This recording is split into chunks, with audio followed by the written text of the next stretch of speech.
अस्सलाम वालेकुम dear students. 10th class computer का हमारा आज का जो लेक्चर है वो है जी variable declaration and variable initialisation.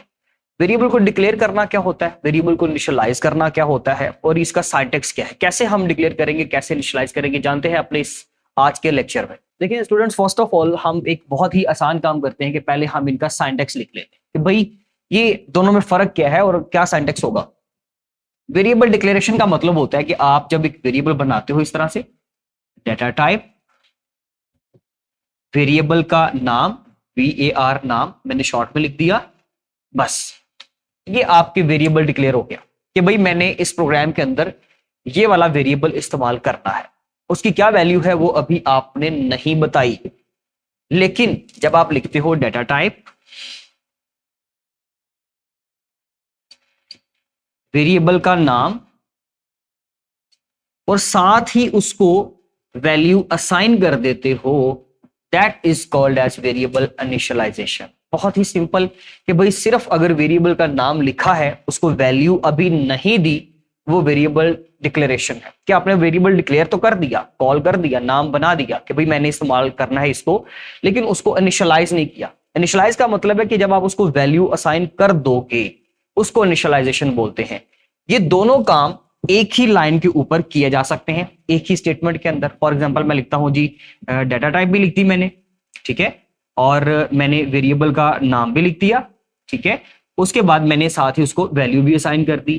तो आप समझ लीजिए जी एक नया वेरिएबल है सपोज var के नाम से, तो आपने इस वेरिएबल को इसी लाइन पे डिक्लेयर किया और इसी लाइन पे उसको वैल्यू असाइन कर दी। तो ये दोनों पॉसिबल है, ऐसा भी हो सकता है।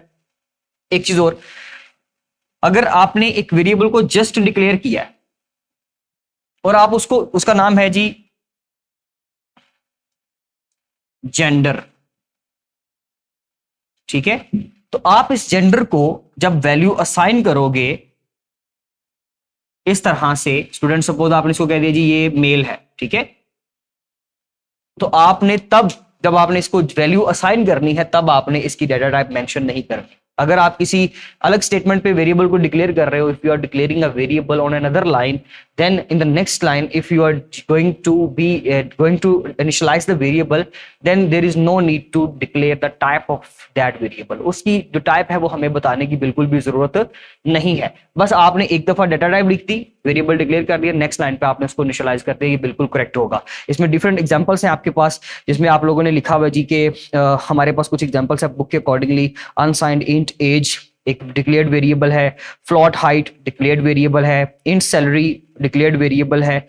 और इनको वो कह रहा है कि जी आप ये भी कर सकते हैं कि जब आपकी टाइप मैच कर रही हो, सपोज जैसे कि सपोज कर रहे हैं कि हमारे पास एक इंट है सैलरी और एक इंट है, आप कह सकते हैं पैकेज।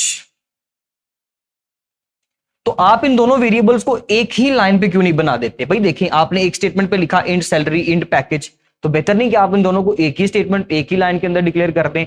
तो ऐसी सूरत में हम लोग इसके लिए ये वाला सिंटैक्स यूज करते हैं कि आपने सैलरी लिखा, कॉमा लगाया और आगे लिख दिया पैकेज। मींस कि दोनों वेरिएबल आपके एक ही लाइन के जरिए से डिक्लेयर हो गए, ठीक है जी, ये जस्ट डिक्लेरेशन हुई है। हाँ, अगर आप वैल्यू को मतलब वेरिएबल्स को वैल्यूज असाइन करना चाहते हो, इनिशियलाइज करवाना चाहते हो, तो आप वो भी करवा सकते हो। आप एक ही लाइन के ऊपर दोनों को वैल्यूज असाइन कर दो, वो भी ठीक है। इनिशियलाइजेशन भी पॉसिबल है, जैसे कि हमारे पास एक एग्जांपल 1.2 है, इसमें जो आपका सेकंड जो है इसका इस चैप्टर का जो सेकंड बेसिकली आपके पास प्रोग्राम है वो है वॉइड में इनका एक फंक्शन बनाया और उसमें हमारे पास दो तरह के वेरिएबल्स हैं, एक है जी इंट वैल्यू और एक है 4 ग्रेड। तो ये दो वेरिएबल्स बनाए हैं, जस्ट ये डिक्लेयर किए गए हैं, इनको इनिशियलाइज नहीं किया। लेकिन जब हम बात करते हैं वेरिएबल इनिशियलाइजेशन की तो हम उसमें वैल्यू असाइन करना शुरू कर देते हैं। जैसे कि हमारे पास नीचे वाला एक प्रोग्राम है जिसमें जी हमारे पास 4 ग्रेड और ग्रेड को हमने वैल्यू असाइन की a और इसी तरह से इंट वैल्यू और उसको वैल्यू असाइन कर दी।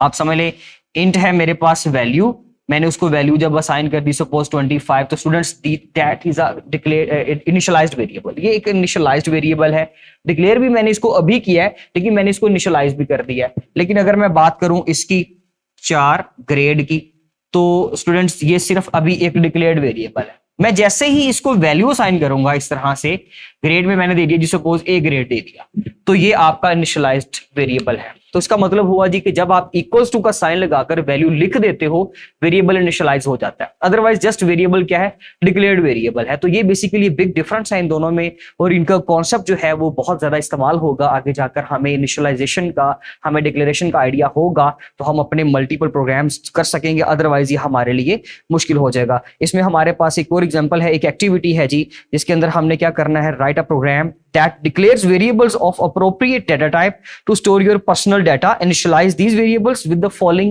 name, following data.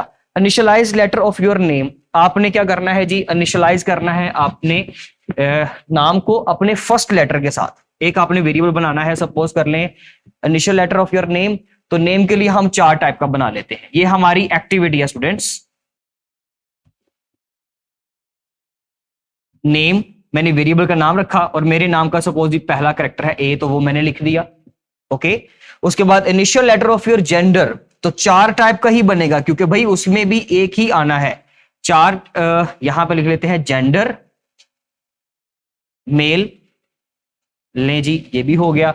उसके बाद है जी योर एज, तो एज के लिए हम लोग इंट कर लेते हैं क्योंकि एज तो माइनस में जा नहीं सकती, तो अनसाइंड इंट भी ठीक है, लेकिन अदरवाइज आप इंट भी लिखेंगे तो it's okay. Int age, age क्या है जी, सपोज 25 है, ले जी 25 लिख दी एज। इसके अलावा उसने कहा जी आप लिखें your marks in 8th class, तो मार्क्स का क्या होगा, मार्क्स पॉइंट में भी हो सकते हैं, सो दैट्स व्हाई हम लोग फ्लोट लिख लेते हैं, डाटा टाइप मार्क्स लिख लेते हैं, और जो भी मार्क्स है सपोज ये 100 पॉइंट समथिंग है, जो भी है तो वो लिख दिया और टर्मिनेटर लगा दिया। And last one is your height. Height जो है वो भी फ्लोट टाइप की हो सकती है, इसलिए हम यहाँ पे लिखेंगे फ्लोट, और जो भी आपकी हाइट है सपोज 5.5 है या जो भी है। तो ये हमारी एक्टिविटी भी होगी। इंशाल्लाह मिलते हैं स्टूडेंट्स अपने नेक्स्ट लेक्चर में, तब तक के लिए अल्लाह हाफिज।